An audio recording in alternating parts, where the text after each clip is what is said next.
विजयादशमी। विजयादशमी यानी रावण का अंत, रावण का अंत यानी बुराई का अंत। तो अगर आपकी लाइफ में कोई भी प्रॉब्लम हो, कोई भी दिक्कत हो, आप बहुत समय से बहुत ज्यादा परेशान चल रहे हो, आप लोग सोच रहे हो कि कैसे इस बुराई का अंत हो, कैसे इस प्रॉब्लम का अंत हो, तो आज मैं आपको एक बहुत ही सिंपल रेमेडी बताती हूँ। आपको यह कल के दिन करनी है, शाम के समय। आपको कल शाम को शमी के पौधे के पास एक घी का दीपक जलाना है, और जब आप दीपक जलाएंगे तो उसमें ओम के तरीके से आरती करनी है। और जब आप ओम के तरीके से आरती करेंगे तो अपने मन में जो भी आपकी नकारात्मक भावना हो, जो भी आपकी चीज हो, उसके अंत की कामना करनी है। साथ ही साथ ऐसा करने से आपकी लाइफ में जो भी प्रॉब्लम होगी, जो भी हर्डल होगा, वो पूर्ण रूप से समाप्त हो जाएगी। ओम नमः शिवाय, जय माता दी।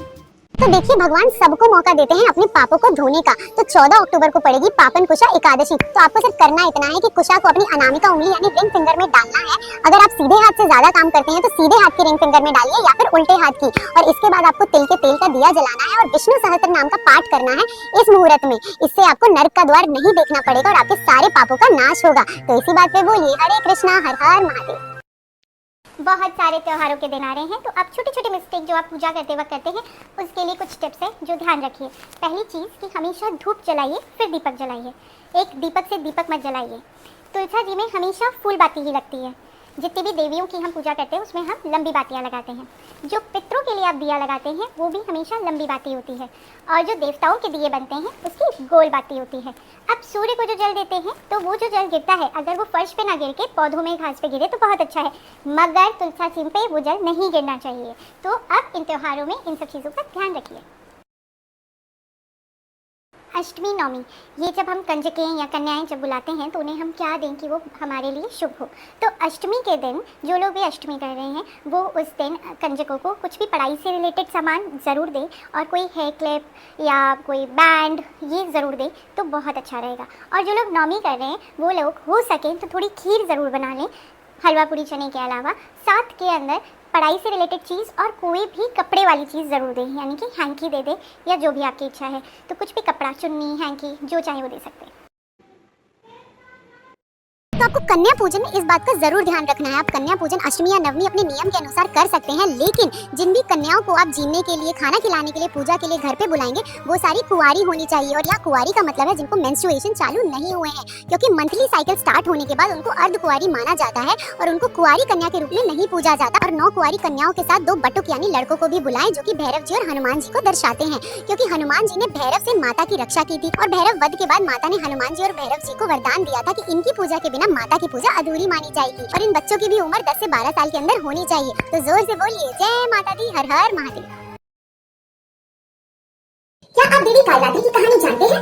Welcome to episode 7 of short stories of Navdurga by legend Yogi. Navratri के 7वें दिन मां दुर्गा के सबसे अग्रेसिव रूप मां कालरात्रि की पूजा होती है। वह अपने गहरे रंग, त्रिनेत्र, घने काले बाल और हाथों में वज्र और तलवार लिए गधे पर सवार होकर आती हैं। वह अपने अग्रेसिव स्वरूप के लिए जानी जाती हैं, लेकिन भक्तों के प्रति वह बहुत दयालु है। एक बार 2 शक्तिशाली राक्षस शुंभ और निशुंभ ने स्वर्ग पर हमला कर दिया।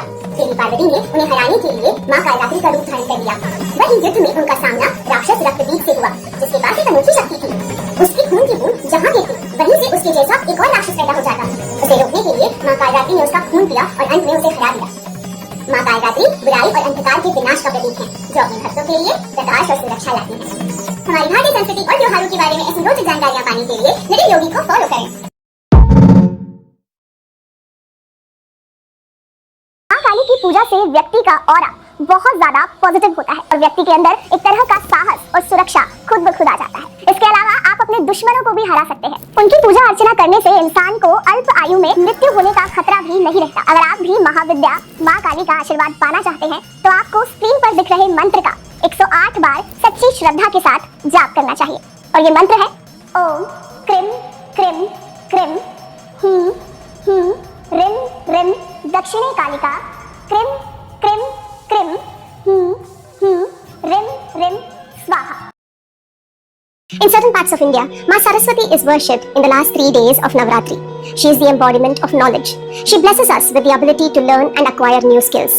Ayudha Puja is also performed, where we worship our tools, our equipments, our professional instruments, so that they help us to reach our highest potential. After Navratri, the 10th day, which is Dasami, Vijayadasami or Dasara, is a day where we celebrate the victory of good over evil. This is also the best day to do Vidyarambham, the day where we begin our studies or learn a new skill or a new art form or start a new project. The 10th day is also the culmination of our prayers to the goddess, so that she blesses us when we start on our new journey.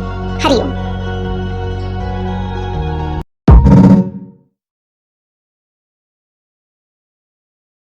अगर आप भी अपने घर में कंजका करते हैं तो ये रील लास्ट तक देखें।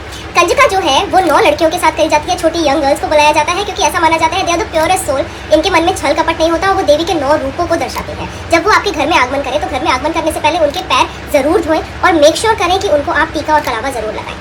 जो भी आप प्रसाद के फॉर्म में उनको परोसते हैं, हलवा, चना, पूरी, उसका थोड़ा थोड़ा भोग उनसे जरूर लगवाएं। अगर पूरा खा सके तो बहुत अच्छी बात है, बट थोड़ा थोड़ा भोग जरूर लगवाएं क्योंकि ये देवी के भोग के इक्विवेलेंट है। जब वो जाए तब भी उनके पैर का स्पर्श करें और कोशिश कीजिए कि कोई भी उनको गिफ्ट दे ताकि वो खुश होकर आपके घर से जाए। जितना प्रसन्न होकर वो लड़कियां आपके घर से जाएंगी, कहा जाता है कि देवी माँ उतनी ही आप पे मेहरबान होगी। नवरात्रि के 9 दिन माता रानी को अलग अलग चीजों का भोग लगाया जाता है जिससे अलग अलग फलों की प्राप्ति होती है। पहले नवरात्रि को देसी घी का भोग लगाया जाता है जिससे बीमारियां खत्म होती हैं। दूसरे नवरात्रि को पताशे का भोग लगाया जाता है जिससे दीर्घायु मिलती है। तीसरे नवरात्रि को दूध का भोग लगाया जाता है, इससे धन की प्राप्ति होती है। चौथे नवरात्रि को मालपुए का भोग लगाया जाता है, इससे सुख की प्राप्ति होती है। पांचवें नवरात्रि को केले का भोग लगाया जाता है, केले के भोग लगाने से बुद्धि की प्राप्ति होती है। छठे नवरात्रि को शहद का भोग लगाया जाता है, शहद का भोग लगा सकते हैं या पान का भोग लगा सकते हैं, इससे हमें सौंदर्य की प्राप्ति होती है। सातवें नवरात्रि को गुड़ का भोग लगाया जाता है, इससे दुखों का नाश होता है। आठवें नवरात्रि को नारियल या तो गोले का भोग लगाया जाता है, इससे मनोवांछित फल मिलता है। नौवें नवरात्रि को यानी आखिरी नवरात्रि को हलवा पूरी चने का भोग लगा के माता रानी को खुश किया जाता है। ये है नवरात्रि के 9 भोग। जय माता दी। अगर आपकी लाइफ में कोई भी नेगेटिविटी, कोई भी अड़चन है तो इस मंत्रा चैंटिंग को जरूर करें। इससे आप अपनी लाइफ में एक पॉजिटिव ट्रांसफॉर्मेशन एक्सपीरियंस कर पाएंगे। ये माँ दुर्गा का बहुत ही पावरफुल मंत्रा चैंट है, ओम ऐं ह्रीं क्लीं चामुंडाय विद्महे। इस मंत्रा को आप डेली 108 बार करें नवरात्रि के दिनों में और इसके पॉजिटिव रिजल्ट देखें। क्या आप जानते हैं इस मंत्रा को करने से कोई भी नेगेटिविटी, चाहे वो ब्लैक मैजिक ही क्यों ना हो या फिर कर्सेस ही क्यों ना हो, इससे हट जाते हैं। अगर आप अपनी लाइफ में बहुत ज़्यादा एनिमीज को एक्सपीरियंस कर रहे हो, दुश्मनों की वजह से अपनी लाइफ में आगे नहीं बढ़ पाते हो, तो ये मंत्रा चैंटिंग जरूर करें। इससे आपको प्रोटेक्शन प्रोवाइड करेगी माँ।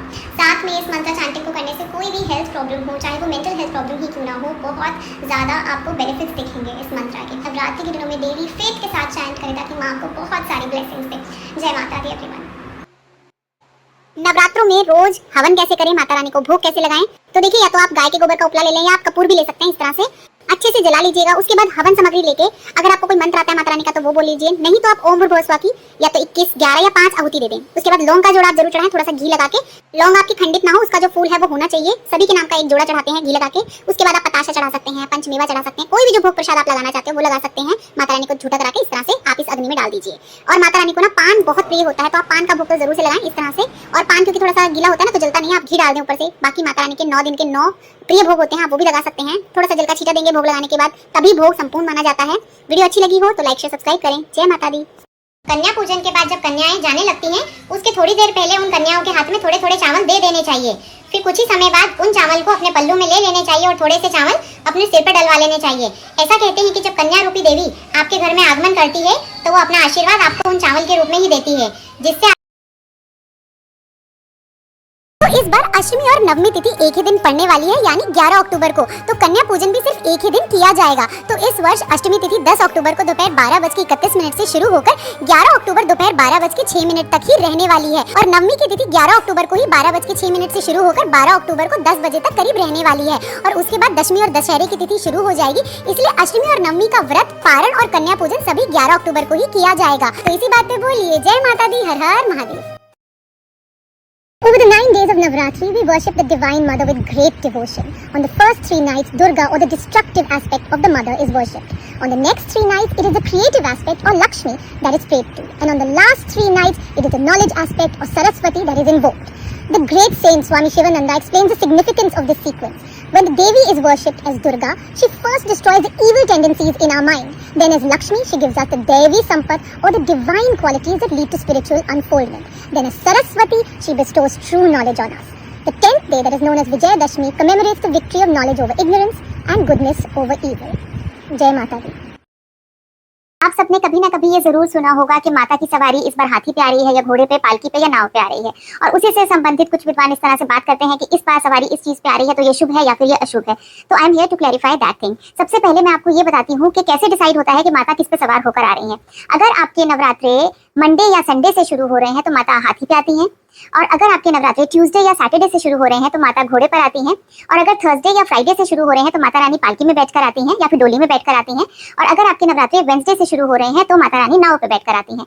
अब कुछ विद्वान इस तरह से कहते हैं कि जब माता रानी पालकी पे बैठकर आ रही हैं तो महामारी होगी, विश्व में संकट होगा और आर्गुमेंट्स होंगे, लड़ाइयां होंगी।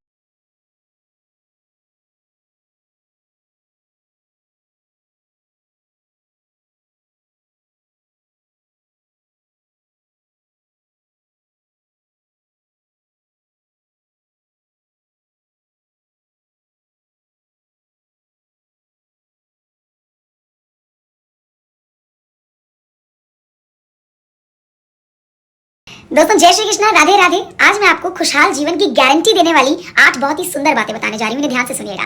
सिर्फ सुनना नहीं है, आपको इन बातों को अपने जीवन में लागू भी करना है। किसी ने क्या सुंदर बात कही है कि यदि पूजा करते हो तो विश्वास भी करना सीखो, बोलने से पहले सुनना भी सीखो, लिखने से पहले समझना भी सीखो, खर्च करने से पहले कमाना भी सीखो, हार मानने से पहले थोड़ी सी कोशिश करना भी सीखो, रिश्ते बनाने से पहले रिश्ते निभाना भी सीखो, रोने से पहले किसी को थोड़ा हंसाना भी सीखो, और अंत में 8वीं लाइन सबसे महत्वपूर्ण है, मरने से पहले खुलकर जीना तो सीखो। ये 8 वो सुंदर बातें हैं, बहुमूल्य बातें हैं दोस्तों, जिन्हें अगर आप अपने जीवन में लागू करते हैं ना, तो मैं गारंटी देती हूँ कि आप एक सुखद जीवन जीना शुरू कर देंगे। इन्हीं सुंदर सी बातों के साथ अपने दिन का भी आगाज करिए। जय श्री कृष्णा, राधे राधे, जय माता दी। आज दशहरा है। ये 10 सर वाला रावण भी इतना कपटी और दुष्ट नहीं होगा जितना कि आज ये 1 सर वाला इंसान है।